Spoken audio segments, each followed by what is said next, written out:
नमस्कार, आज दिन भर की बड़ी खबरों में आपका स्वागत है। मैं हूं शिवानी।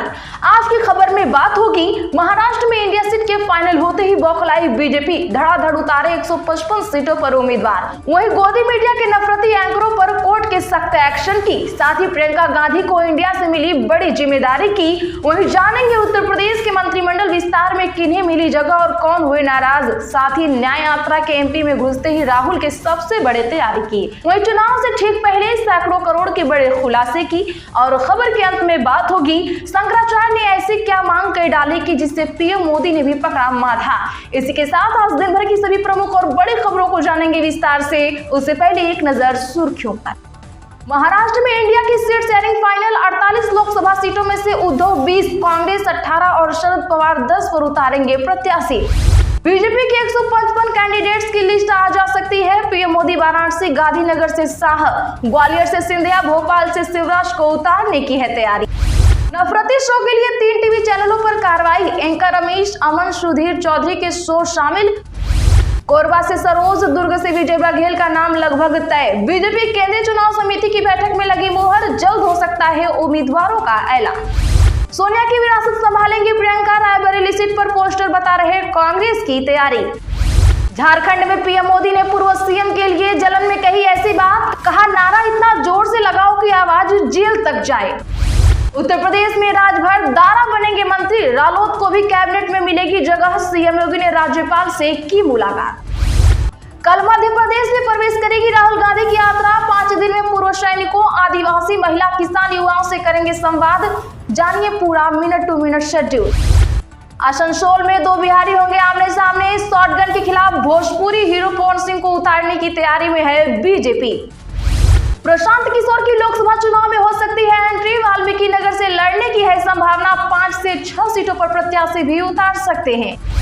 राम रहीम को बार-बार पैरोल पर, हाईकोर्ट सख्त, हरियाणा सरकार को नोटिस भेजकर जवाब मांगा। कहा अब बिना इजाजत पैरोल न दे। भाजपा सत्ता में आई तो रसोई गैस की कीमत 2000 तक बढ़ जाएगी। चुनाव से पहले बीजेपी पर ममता का तीखा वार। सचिन पायलट बोले पार्टियां आएंगी जाएंगी, सरकारें आएंगी जाएंगी, लेकिन देश को एक साथ होना होगा। पूरे मणिपुर में आप सपा लागू करने की तैयारी। कुके के साथ नो अटैक समझौता खत्म करने का प्रस्ताव, 6 जिलों ने मांगी सेना। कांग्रेस के वरिष्ठ नेता अजीज कुरैशी चल बसे, 3 बड़े राज्यों के रह चुके हैं राज्यपाल। बीजेपी ने स्टालिन को चीनी भाषा में बर्थडे विश किया। लिखा यह सीएम को पसंद। तमिलनाडु सरकार ने इसरो के ऐड में चीनी झंडा दिखाया था। उत्तर प्रदेश में तंबाकू कंपनी पर रेड, 100 करोड़ की कारें मिली। 5 करोड़ कैश, 100 करोड़ की टैक्स चोरी पकड़ी गई।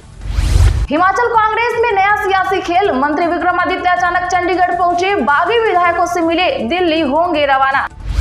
आंदोलन पर बैठे कर्मियों की 70 दिनों में साफ की गई जान। स्मारक समिति कर्मचारियों के धरने के 73 दिन बीते, न तनख्वाह बढ़ी न राज्य कर्मचारी का दर्जा मिला। सुप्रीम कोर्ट में ज्ञानव्यापी मामले पर सुनवाई के लिए अदालत सहमत। अयोग्यता मसले पर उद्धव की अर्जी 7 को सुनी जाएगी। देश भर में 1 रैंक 1 पेंशन पर मची रार, रकम पर भ्रम बरकरार। डिसेबिलिटी पेंशन के खिलाफ सुप्रीम कोर्ट गई सरकार। सुप्रीम कोर्ट से आसाराम बाबू को लगा बड़ा झटका। सजा निलंबित करने की मांग वाली याचिका पर विचार से इनकार। राम मंदिर बन गया, क्या गौ हत्या पर बैन लगाने के लिए बनेगा कानून? शंकराचार्य ने करी ये मांग। भभुआ से आरजेडी विधायक भरत बिंद बीजेपी में होंगे शामिल। कांग्रेस विधायक नीतू सिंह बोली भाजपा नवादा से टिकट दे दे तो मैं भी ज्वाइन कर सकती हूँ। चलिए अब जानते हैं बड़ी और प्रमुख खबरों को विस्तार से। उससे पहले वीडियो को एक लाइक कर खबरों को आखिर तक जरूर देख लें। महाराष्ट्र में इंडिया की सीट शेयरिंग फाइनल 48 लोकसभा सीटों में से उद्धव 20, कांग्रेस 18 और शरद 10 पर उतारेंगे अपने प्रत्याशी। जी हां, बता दें कि महाराष्ट्र में इंडिया की 3 पार्टियों के बीच 2024 के लोकसभा चुनाव के लिए सीट शेयरिंग पर बात बन गई है। राज्य की 48 लोकसभा सीटों में से उद्धव ठाकरे की शिवसेना 20 सीटों पर चुनाव लड़ेगी। कांग्रेस को 18 और शरद पवार की एनसीपी को 10 सीटें मिली हैं। तीनों पार्टियां महाविकास आघाड़ी अलायंस के तहत महाराष्ट्र में एक साथ है। सूत्रों की माने तो निर्दलीय राजू शेट्टी को शरद पवार की पार्टी का समर्थन मिलेगा। सीट शेयरिंग को लेकर 1-2 दिन में आधिकारिक घोषणा हो सकती है। बीजेपी की 155 कैंडिडेट्स की लिस्ट आ जा सकती है। पीएम पीएम मोदी वाराणसी, गांधीनगर से शाह, ग्वालियर से सिंधिया, भोपाल से शिवराज को उतारने की है तैयारी। जी हां, बता दें कि भारतीय जनता पार्टी 2024 के लोकसभा चुनाव के लिए उम्मीदवारों की पहली लिस्ट आज जारी कर सकती है। सूत्रों के मुताबिक इस लिस्ट में प्रधानमंत्री नरेंद्र मोदी, गृह मंत्री अमित शाह, रक्षा मंत्री राजनाथ सिंह सहित करीब 155 लोगों के नाम शामिल होने की चर्चा है। बता दें कि पीएम मोदी को वाराणसी, अमित शाह को गांधीनगर, राजनाथ सिंह को लखनऊ, स्मृति ईरानी को अमेठी, धर्मेंद्र प्रधान को ओडिशा के संबलपुर, ज्योतिरादित्य सिंधिया को ग्वालियर या गुना शिवपुरी, शिवराज सिंह चौहान को भोपाल या विदिशा और संबित पात्रा को ओडिशा के पुरी से टिकट दिया जा सकता है। इसके अलावा भिमानी बल्लभगढ़ से भूपेंद्र यादव, डिब्रूगढ़ से सर्बानंद सोनोवाल, राजौरी अनंतनाग से रविंद्र रैना, कोटा से ओम बिरला, नॉर्थ ईस्ट दिल्ली से मनोज तिवारी, पश्चिमी दिल्ली से परवेश वर्मा और आसनसोल से टीएमसी के शत्रुघ्न सिन्हा के खिलाफ भोजपुरी सिंगर एक्टर पवन सिंह को चुनावी मैदान में उतारा जा सकता है।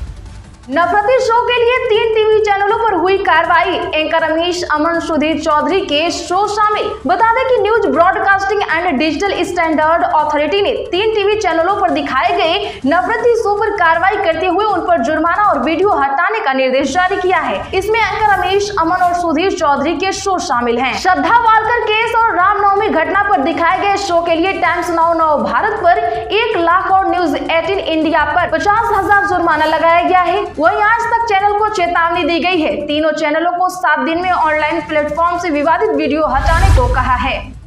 सोनिया की विरासत संभालेंगी प्रियंका गांधी वाड्रा, रायबरेली सीट पर पोस्टर बता रहे कांग्रेस की तैयारी। जी हां, बता दें कि कांग्रेस की पूर्व राष्ट्रीय अध्यक्ष सोनिया गांधी अब राजस्थान से राज्यसभा का रुख कर चुकी हैं। इसके बाद से ही रायबरेली सीट को लेकर अब पोस्टरबाजी का दौर भी शुरू हो गया है। हालांकि अब तक कांग्रेस ने पत्ते नहीं खोले हैं, लेकिन अटकलें तेज है कि राष्ट्रीय महासचिव प्रियंका गांधी वाड्रा इस गढ़ से चुनावी डेब्यू कर सकती हैं। पार्टी ने अब तक यहाँ उम्मीदवार के नाम का ऐलान नहीं किया है। वहीं अमेठी सीट को लेकर भी स्थिति साफ नहीं है।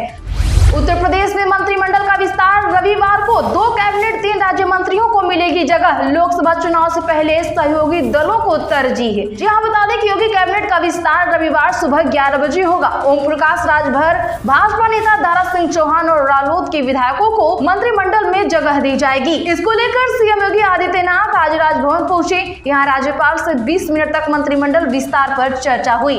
राज्यपाल को मंत्रियों की लिस्ट भी सौंपी गई। सूत्रों के मुताबिक योगी मंत्रिमंडल में 5 चेहरों को जगह मिल सकती है। माना जा रहा है कि रविवार को होने वाले मंत्रिमंडल विस्तार में राजभर और दारा सिंह को कैबिनेट मंत्री, तो वहीं आरएलडी के एक विधायक को राज्य मंत्री बनाया जाएगा। इसके साथ ही और चेहरे को मंत्रिमंडल में जगह दी जाएगी। कल मध्य प्रदेश में प्रवेश करेगी राहुल गांधी की यात्रा। जी हां, बता दें कि कांग्रेस नेता राहुल गांधी की भारत जोड़ो न्याय यात्रा 2 मार्च को राजस्थान से मध्य प्रदेश में प्रवेश करेगी। मध्य प्रदेश में यह यात्रा 5 दिनों तक रहेगी। मुरैना से शुरू होकर ग्वालियर, शिवपुरी, गोना, राजगढ़, शाजापुर, उज्जैन होते हुए रतलाम के बाद राजस्थान में फिर प्रवेश करेगी। प्रशांत किशोर की लोकसभा चुनाव में हो सकती है एंट्री, वाल्मीकि नगर से लड़ने की संभावना, 5 से 6 सीटों पर प्रत्याशी भी उतार सकते हैं। जी हां, बता दें कि चुनावी रणनीतिकार प्रशांत किशोर अपना पहला चुनाव बिहार की वाल्मीकि नगर लोकसभा सीट से लड़ सकते हैं। इसकी अंदर की तैयारी चल रही है। सब कुछ ठीक ठाक रहा तो कांग्रेस और आरजेडी उनको वॉकओवर दे सकते हैं। इसके बदले में प्रशांत किशोर की टीम महागठबंधन के लिए चुनावी रणनीति बना सकती है। जनसुराज से जुड़े सूत्रों के अनुसार प्रशांत किशोर बिहार की 5 से 6 सीटों पर अपने प्रत्याशी उतार सकते हैं। ज्यादा जोर वाल्मीकि नगर और पूर्णिया सीट पर है।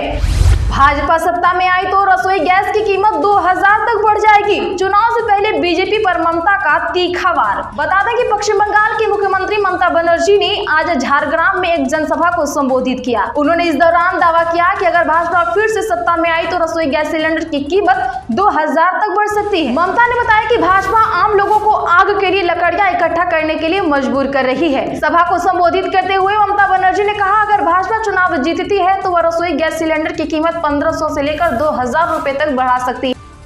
वन रैंक वन पेंशन पर मची रार, रकम पर भ्रम बरकरार, डिसेबिलिटी पेंशन के खिलाफ सुप्रीम कोर्ट गई सरकार। बता दें कि कर्नल रोहित चौधरी के मुताबिक यूपीए सरकार द्वारा पास की गई one rank one pension scheme एवं पुरानी डिसेबिलिटी पेंशन को लागू करने और पूर्व सैनिकों के इलाज के लिए मेडिकल स्कीम के 6000 करोड़ रुपए अविलंब जारी किए जाए।